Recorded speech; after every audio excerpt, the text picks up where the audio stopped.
Hi, I'm Kenzie Leonard, and welcome back to the IDA College Q&A series, where we explore tools to help navigate the transition from high school to college for students with dyslexia. I want to thank Daniel Linden, the Director of Student Support Services at the University of Arizona Salt Center, for speaking with me today. And Mr. Linden, if you'd like to kick us off by introducing a little bit more about yourself and some of the work that you do at the Salt Center, that would be great. Sure. Thank you, Kenzie. Pleasure to meet you, and I'm happy to be having this conversation. Again, my name is Daniel Linden. I have the privilege of being the Director of Student Support here at SALT. And what that means is I get to oversee all of our admissions, all of our learning services, and all of our student support services. So more about the SALT Center. We've been around here at the University of Arizona for over 40 years. And SALT is actually an acronym that stands for Strategic Alternative Learning Techniques. We get that question quite a bit. But again, we've been around since 1980, and our mission is to provide academic support for students with mild to moderate learning and attention differences here at the university. But within our organization, and those students that we serve, which is anywhere between 600 to 700 students every semester, there is a small pocket of students who come to us without an official diagnosis, and that's okay too. Our real global mission is to help any and all students who feel as though they learn differently. We welcome them with open arms. Well, that's awesome. Yeah. So first off, I wanted to ask you, how does SALT kind of collaborate with the Disability Resource Center at the University of Arizona? Sure, it's a good question. And this is one point that we do have to differentiate with many prospective students and families, excuse me, that we are in fact not the Disability Resource Center. Every university in the country has their version of a disability resource center. They might call it something different, but they're the entity on campus responsible for establishing those eligible accommodations. Here at SALT, although we share students with the Disability Resource Center, there isn't a lot in the way of collaboration other than to maybe catch up with the team over there and kind of figure out if they have any new processes that we can help educate students on. But while most of our population does utilize Disability Resource Center and does utilize accommodations, it's not that all of their students have access to SALT. So we have a pleasant partnership, but not really any in-depth collaborations. Okay, so it sounds like for students wanting to, schedule accommodations or even look into psychoeducational testing, that's still going to be something that they'll pursue with the Disability Resource Center. Yeah, so they're DRC, they're not going to mandate any new evaluations or anything, but if they do want to establish accommodations and figure out what they're eligible for, then yeah, the conversation with that group is necessary. And can students visit the SALT Center before applying to the University of Arizona to kind of see the program in action? Absolutely. Matter of fact, we encourage all prospective students, families to visit us while they're on campus. If ever they want to come by, it's just a matter of dropping us an email, letting us know they're going to be in town, and hopefully we can sort of schedule them for what we call one of our Taste of Salt presentations. Those happen every single week, couple times a week, and it's usually in a group setting. But if they're, hampered by time or whatever, we have a lot of people in our building who'd be more than happy to meet with someone, even if they just drop in. Oh, it's really great that families have access to that information. Sure. Um, and at what point during, the admissions or college search process would you recommend that students start looking into the center or even applying? As soon as they think that the University of Arizona might be an option for them for their college home. It's a pretty daunting process for students with learning differences to even go through the college exploration process. But if U of A is a consideration for them, then I would say call us immediately, get all the information you can. And if it's a place where, you know what, I'm going to apply, we want them to apply right after they apply to the University of Arizona. Okay, great. Yeah, And what does the process look like for students to begin working with the center once they've been admitted? sure. So once they've been admitted and they go through their enrollment steps, which once we've offered admission, we ask students to sort of go through a couple of steps to lock in their spot with us. The first thing they have to do is submit what we call our participation agreement. Any new student to our organization, we ask them to commit to us for at least 2 semesters. Once they submit the participation agreement, we want them to sign up for one of our orientation events. This is a situation during June, and it's all virtual, where it'll be a much deeper dive into our organization, what we offer. They'll have a chance to meet their student support specialists. They'll have the chance to go through one of our college readiness workshops. And the other event that we put on is what we call our new student experience. This is where the week before fall classes begin, we bring all of our freshmen together, have them meet each other. They get to meet their support specialists, and we have a mini workshop, as it were, to prepare them for the first 2 weeks of classes. So those are the steps that we ask them to take in preparation for the beginning of the school year once they've been admitted. So. Awesome. Yeah, that sounds like a really probably great way for a lot of students to find that transition into the first few weeks of classes, which I'm sure can be really stressful. Oh, yeah. And during the new student experience, when they meet with their support specialist, they have a conversation to establish a consistent day of the week that they're going to meet for the whole semester. So students know their schedule with the SALT Center well before school starts.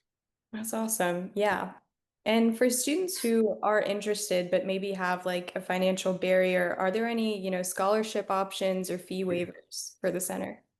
There are. You know what? I'm also the head of the scholarship committee. They make me work too hard around here, Kenzie. But yes, we love bragging about our scholarship opportunities. We prioritize the students with the greatest financial need. As a matter of fact, it's been our mission for a number of years to make sure that money is never the reason why students can't access our services. So with that in mind, we made it a point that any student in our organization who qualifies or receives a Pell Grant, if they apply for a SALT Center scholarship, we cover them at 100%. So again, any student in our program who earns a Pell Grant, they apply for a Scholly, we got them covered. Now, short of those kids, there are a bunch of kids in our program who may not qualify for a Pell Grant, but there's still financial need. We do our best to help those students out as well. And so again, if any student is experiencing any sort of financial hardship, we ask them to reach out. Okay, that's great to hear, definitely. And I know that you had mentioned those student support specialists earlier on. How Mhm. are students typically matched with those specialists and what type of guidance do they provide? Sure. Well, the initial pairing starts with the information we receive from a student application. We take everything from the reflection essay we ask students to submit to their diagnoses, their interests, their hobbies, their favorite foods, whatever we can get our hands on. And the idea is to pair them up with a support specialist who's had a similar background, similar interests, maybe even a similar career path from what the student wants to explore. Because we understand that that relationship is critical for student success. And their primary focus is to focus on all those executive functioning challenges that students might experience as part of the transition into the college setting. So we really do a good job addressing the student from a more holistic standpoint. And I catch grief all the time for saying this, but it really is true that we understand that our students are like onions, to quote the famous Shrek. And we also understand that every now and then you got to peel back a few layers of the onion before you can even touch any academic issues.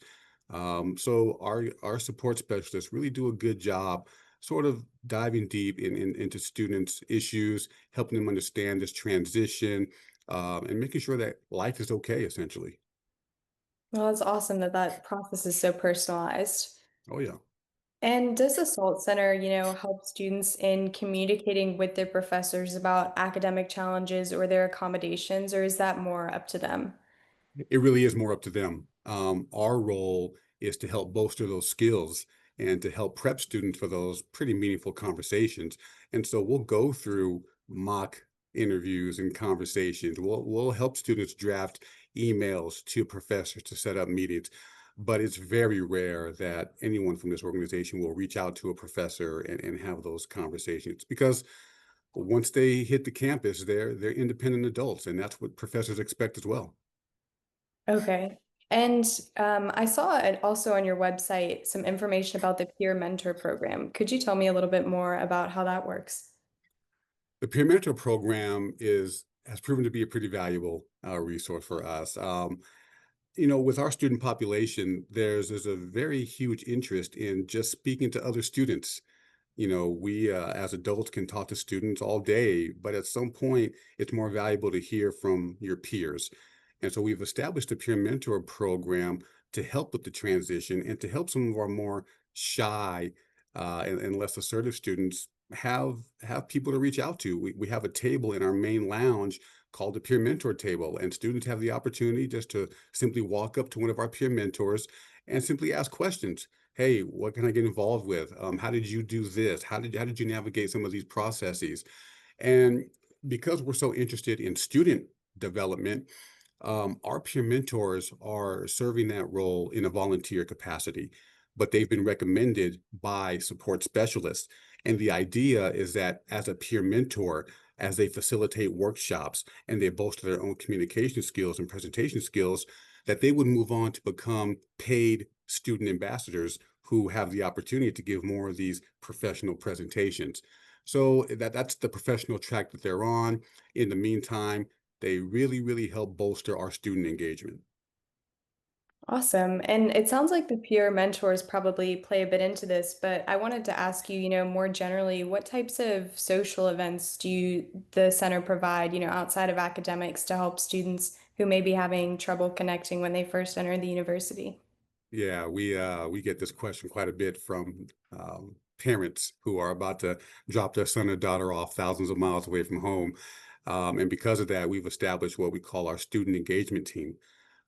These individuals, their job is to put on a couple of events each month and opportunities for students to come together, whether it's through board games, whether it's through arts and crafts, whether it's through karaoke, whether it's through some sort of outdoor excursion. Our most popular event is when we bring the therapy dogs to our building. And it's so funny because our lounge becomes just, standing room only as hundreds of kids are trying to pet three or four puppies. So it's a huge kick. We also invite parents to participate in like our virtual game nights because we want to make sure everyone feels good about what's going on. So our student engagement team does a really good job of providing opportunities for students to connect. Oh, that sounds awesome, especially the therapy dogs piece. I could see how that would be very Yeah, those popular. are awesome. Those are awesome.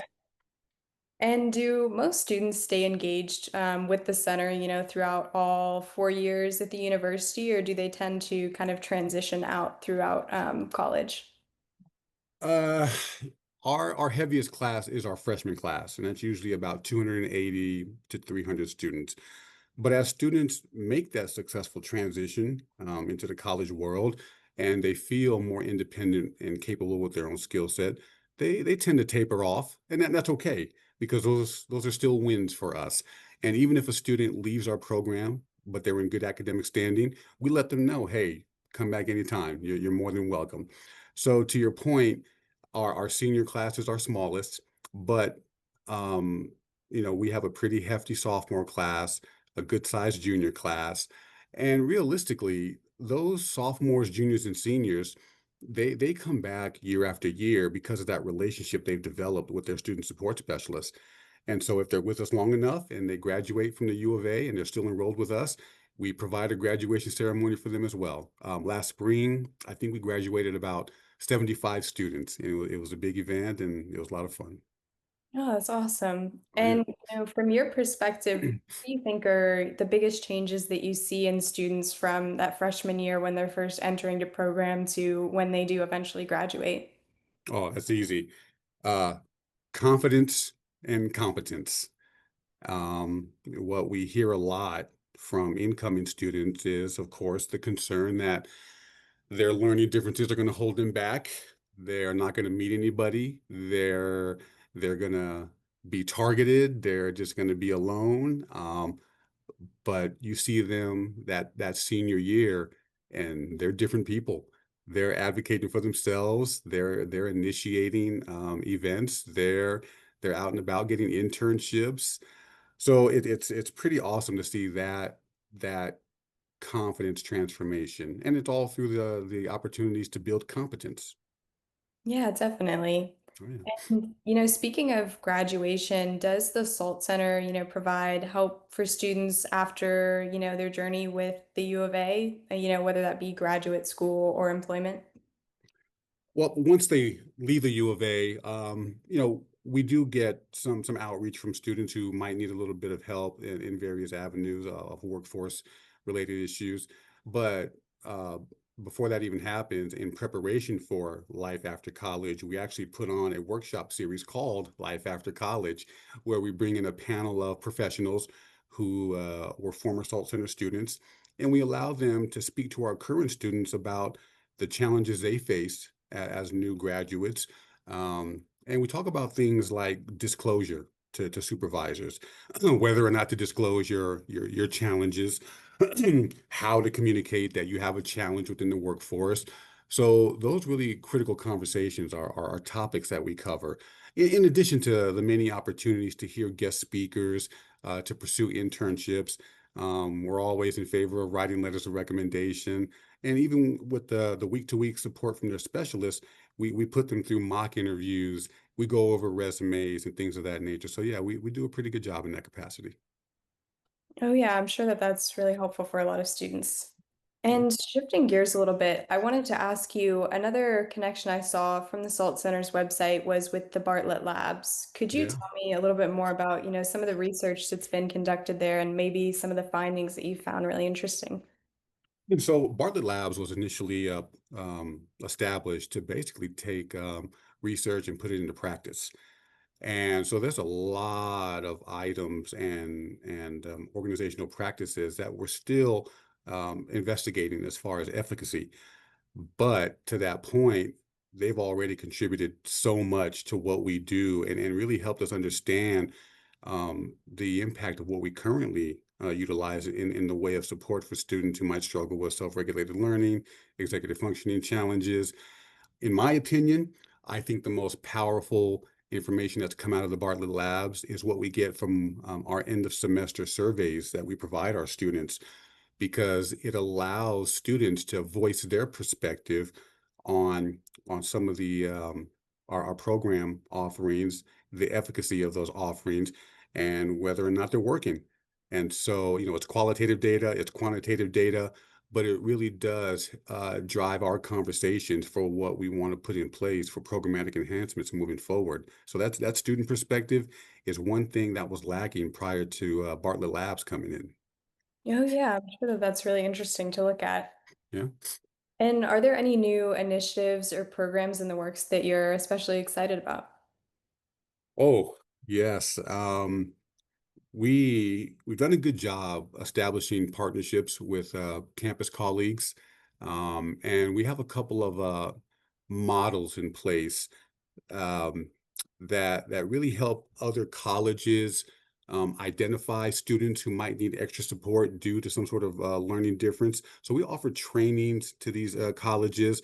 We also offer the opportunity to have a tiered, layered of support that starts with recognition of student need, getting them connected with SALT, and then ultimately fully engaged with SALT.